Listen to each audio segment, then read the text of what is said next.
लेकिन अब बात करते हैं ऑपरेशन बदनाम की। दोस्तों, अब देश में एक नया ऑपरेशन लॉन्च हो चुका है, ऑपरेशन बदनाम।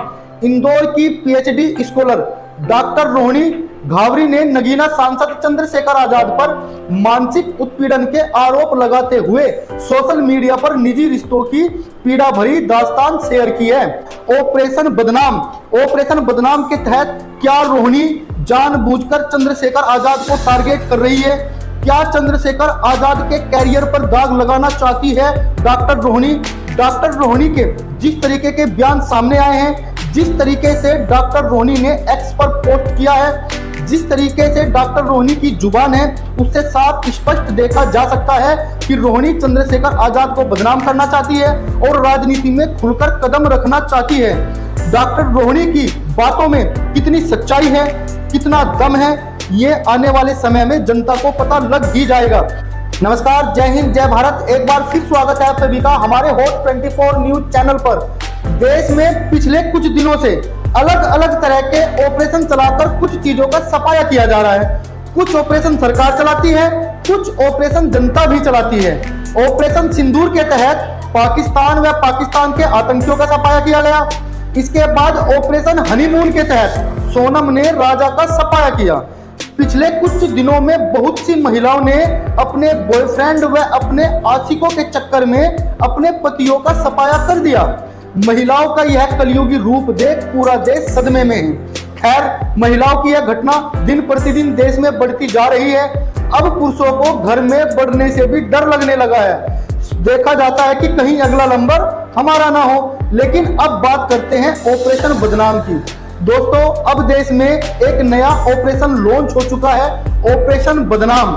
इंदौर की PhD scholar doctor Rohini Ghavri ने नगीना सांसद चंद्रशेखर आजाद पर मानसिक उत्पीड़न के आरोप लगाते हुए सोशल मीडिया पर निजी रिश्तों की पीड़ा भरी दास्तान शेयर की है।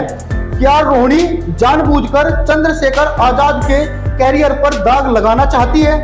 चंद्रशेखर आजाद की लोकप्रियता पूरे भारत में है। संघर्ष व मेहनत के दम पर जनता की सेवा करते हुए चंद्रशेखर आजाद नगीना से सांसद बने। रोहिणी अब सोशल मीडिया के अलग अलग प्लेटफॉर्म पर चंद्रशेखर को बदनाम करने की कोशिश कर रही है।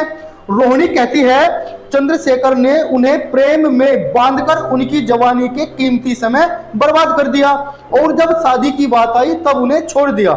रोहिणी के मुताबिक यह सिर्फ उनकी कहानी नहीं बल्कि हजारों लड़कियों की सच्चाई है। जब कोई लड़की बोलना शुरू करे उसे ब्लैकमेलिंग, षड्यंत्र का नाम दे दिया जाता है और गलत समझते हैं। रोहिणी कहती है मुझे बीजेपी का एजेंट तक बताया जाता है। रोहिणी कहती है अगर मैं आज अपने लिए नहीं लड़ी तो देश की बाकी बेटियों के लिए क्या लड़ूंगी? मेरी ईमानदारी ही मेरा सबूत है। यानी कुल मिलाकर अब रोहिणी राजनीति में खुलकर कदम रखना चाहती है।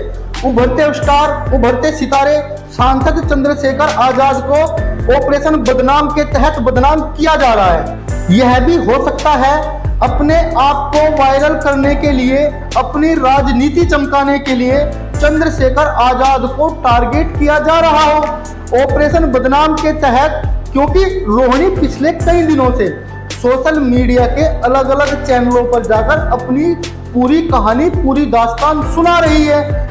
इस पूरे मामले पर अब तक सांसद चंद्रशेखर आजाद की ओर से कोई भी आधिकारिक प्रतिक्रिया नहीं आई। वहीं भीम आर्मी ने इस आरोप को सिरे से खारिज करते हुए इसे भाजपा की साजिश करार दिया है। संगठन का कहना है यह चंद्रशेखर आजाद की छवि को खराब करने की एक सोची समझी योजना है जो चुनाव के बाद सक्रिय हो गई है। रोहिणी की बातों से यह भी स्पष्ट होता है कि अब रोहिणी राजनीति में उतरना चाहती है। तो दोस्तों, हमने आपको 3 ऑपरेशन के बारे में बताया।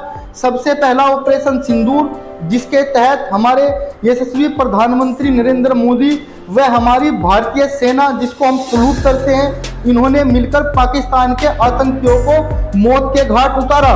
दूसरा ऑपरेशन लॉन्च होता है ऑपरेशन हनीमून, जिसके तहत सोनम ने अपने पति राजा को मौत के घाट उतारा। मेरठ का वह वाकया अब तक पूरा देश नहीं भूला था कि किस तरीके से मुस्कान ने अपने पति को मौत के घाट उतारा था। लेकिन दोस्तों, बढ़ते अपराध को देखते हुए अब देश में एक नया ऑपरेशन लॉन्च हुआ है, ऑपरेशन बदनाम। ऑपरेशन बदनाम के तहत क्या रोहिणी जानबूझकर चंद्रशेखर आजाद को टारगेट कर रही है?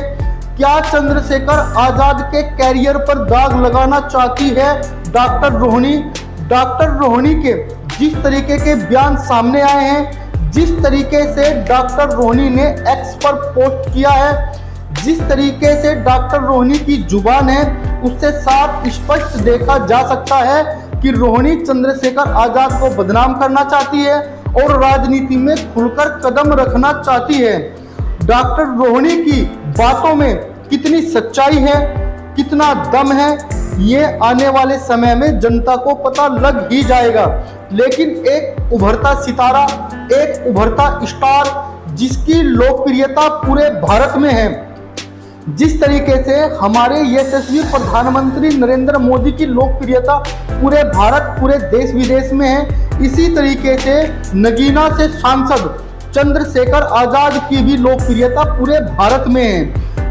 अपनी मेहनत, अपने संघर्ष के बदौलत सांसद बने, जनता की सेवा करते हुए हर जाति, हर धर्म की आवाज चंद्रशेखर आजाद उठाते हैं। लेकिन अचानक उनकी कहानी में मोड़ आ जाता है और एंट्री होती है रोहिणी की, जो इंदौर की रहने वाली है, पीएचडी स्कॉलर है और अपनी पूरी दास्तान सोशल मीडिया चैनलों पर आकर बता रही है कि कैसे चंद्रशेखर आजाद ने उनके जीवन को बर्बाद कर दिया, कैसे चंद्रशेखर आजाद ने उनके जीवन के साथ में खेला, उनको बदनाम किया और जब शादी करने का नंबर आया तो मुझे मना कर दिया गया। ये रोहिणी का कहना है।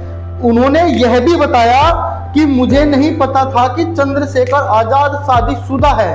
एक इंटरव्यू के दौरान एक सोशल मीडिया प्लेटफॉर्म पर जब उनसे पूछा गया क्या आपको पता था कि चंद्रशेखर आजाद की शादी हो चुकी है, तो रोहिणी का जवाब आता है कि मुझे नहीं पता था कि चंद्रशेखर आजाद शादीशुदा है। फिर दूसरे चैनल पर एक इंटरव्यू के दौरान यही सवाल जब दूसरे पत्रकार ने किया तो उस पर उनकी प्रतिक्रिया आती है कि जब इनकी शादी थी मैंने उस शादी का विरोध किया। यानी कि रोहिणी को पता था कि चंद्रशेखर आजाद की शादी है, उन्होंने कहा कि मैंने इसका विरोध किया, विरोध करने पर मुझे समझाया गया, मुझे बताया गया। लेकिन अचानक क्या हुआ कि जिस तरीके से रोहिणी खुले मैदान में आकर के चंद्रशेखर आजाद की छवि को धूमिल करना चाहती है, तो दोस्तों स्पष्ट है कि अब रोहिणी भी राजनीति में कूदना चाहती है और उसने चुना एक अहमद चेहरा, टारगेट किया चंद्रशेखर आजाद को। लेकिन इसके पीछे की पूरी सच्चाई कुछ दिनों में जनता तक पहुंच जाएगी। नमस्कार, जय हिंद, जय भारत।